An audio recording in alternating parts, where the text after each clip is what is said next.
I think this next fellow might quibble with the so-called blue analogy. Virginia Republican Congressman Dave Brat. Remember, he started that revolution when he took down a very, very prominent Republican. House Freedom Caucus member Dave Brat with us right now. Sir, what do you make of what happened in your state tonight? They're saying that it went from purple to at least a tinge of blue.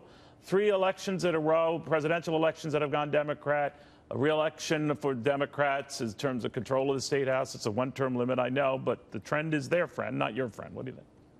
Yeah, no, I think the good professor from UVA has it wrong on this one. We failed, and as a national party, we failed to contrast ourselves on the basic issues of the day. 65% of outgoing voters think Virginia is doing well economically.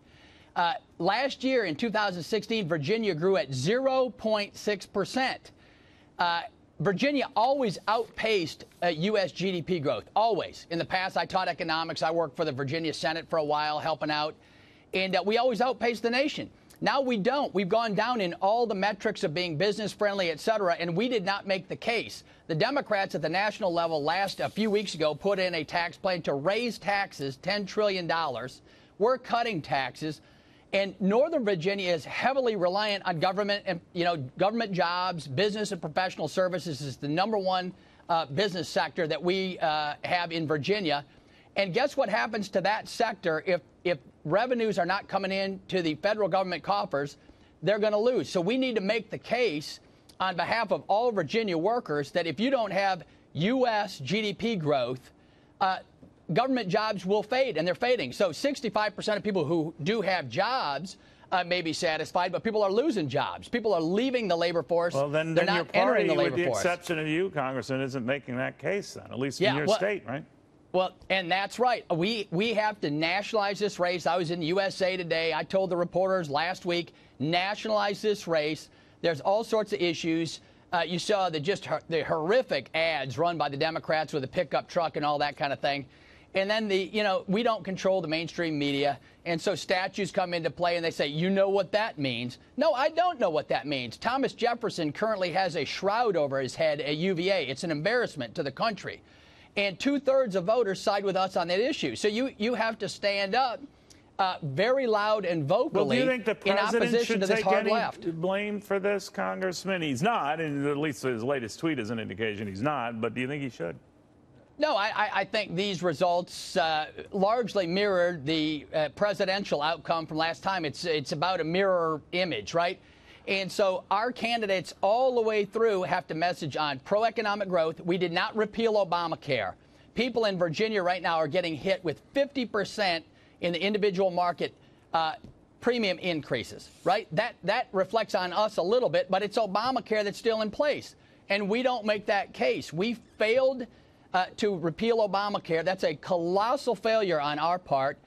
And so it is nationalized, right? You can make policy at the Virginia level and affect, the Virginia economy a little bit, but it pales in comparison to what we can do at the federal level. So what happens now when you defeated House Majority Leader Eric Cantor? I mean, that was a seismic shift, and that was when a sense of a new party, a revolutionary sort of in-your-face kind of a Republican Party was evolving. Yeah. Which is the case now? I mean, what's the message now? Are you in the Bannon group, the renegade group, or the so-called establishment group? I don't even know what the differences are. Well, now. no, I'm in the common sense group. I ran on the Virginia Republican creed: free markets, strong constitution, strong national defense.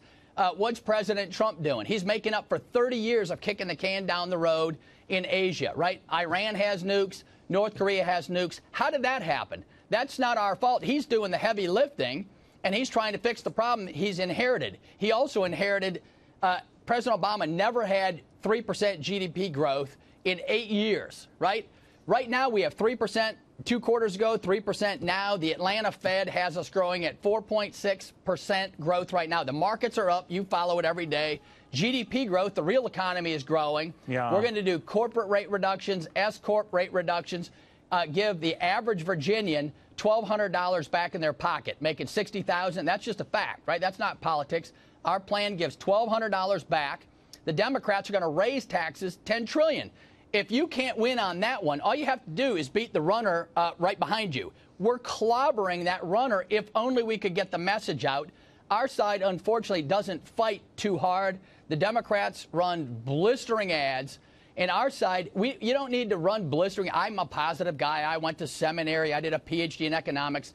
I follow Adam Smith and James Madison. You lay that case out before the American people. That's what made the country great, right? The Judeo-Christian tradition, the rule of law, and free markets. And you win on that because that's what made us great.